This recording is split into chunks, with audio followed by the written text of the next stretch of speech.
السلام عليكم. أهلا بيكم في قناتي المتواضعة طبخة وشنطة مع هبة. يا رب قناة تكون خفيفة على قلوبكم. النهاردة هنعمل مع بعض التونة. جيت اشتري علبة من برا لقيتها معدية ال50 جنيه وال60 جنيه. طب ليه؟ طب ما انا اعملها في البيت وانضف واحلى واوفر. طلعت تحفة. كنتش متخيلة انها هتبقى بالجمال ده. بسم الله ما شاء الله، ما تفرقهاش عن بتاعت برا. وحتى لو فرقت حاجة بسيطة كفاية نظافتها في قلب البيت. والطعم حكاية ما شاء الله. خليكم معايا لآخر الفيديو، واللي ما عملش اشتراك يشترك ويفعل زر الجرس عشان يوصل لكم كل جديد، ولايكات وكومنتات بقى عشان انا بفرح بالكومنتات بتاعتكم. نسمي الله ونبدأ الفيديو بتاعنا. انا معايا سمكة مكاريل، هنضفها معاكم زي ما انتوا شايفين. بسم الله الرحمن الرحيم.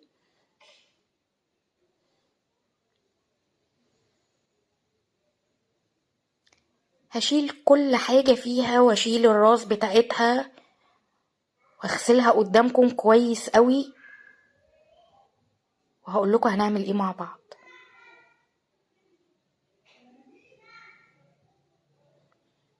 بسم الله ما شاء الله يا جماعة، طريقة التونة دي طلعت روعة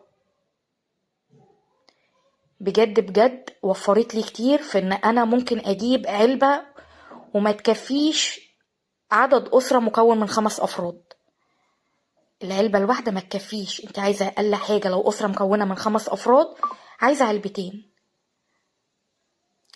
انا عملت تقريبا للتجربة لاني انا اول مرة اجربها، وما كنتش هشير الفيديو الا لما اشوف نتيجتها انها لو حلوة فعلا هشير الفيديو.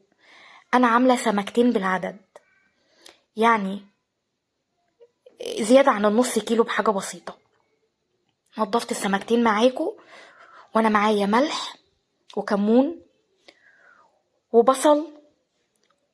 دي بصلاية، جزراية، ليمونية، فلفلاية.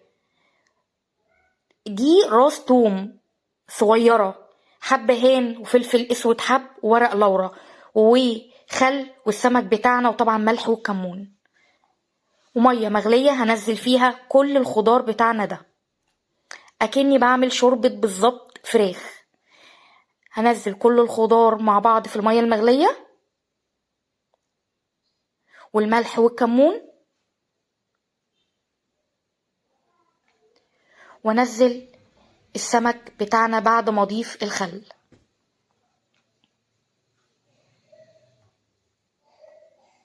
هما سمكتين زيادة عن النص كيلو. اغطي، واول ما تغلي اهدي النار شمعة لغاية ما تستوي براحتها خالص. هي استوت معايا، ولو بصيتوا هتلاقوا اللي هي الجلدة او القشرة السمرة دي هتتشال في منتهى السهولة. انا هطلع السمك مع بعض في صينية عشان يستهدى ويبرد، عشان اعرف امسك الصينية السمكية كويس. انضفها بظهر معلقة زي ما انتوا شايفين، او ظهر سكينة، مش بالسكينة الجنب الحامي، لا، بظهر السكينة او بجنب معلقة، عشان ما تبقاش حادة تقطع السمكية معايا. واشيل الجلدة السمرة اللي انتوا شايفينها دي. افتح السمكة زي ما انتوا شايفين كده، انضفها من الشوك اللي فيه. هي الشوك بتاعها بيبقى قليل جدا، هيبقى موجود معايا اللحم فقط. هعمل كل الكمية معاكم، انضفها واجزلها كده لحم، واشيل منها الشوك واحطها في علبة محكمة الغلق اعرف اقفلها كويس جدا.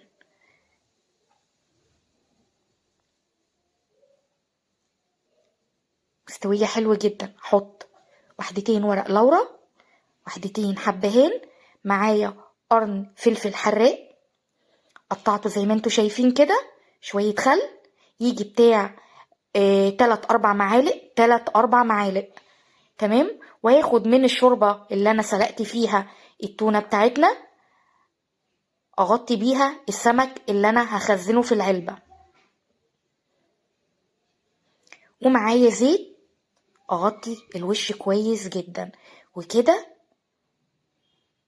اغطيها، احطها في التلاجة واكل منها بعد 3 ايام.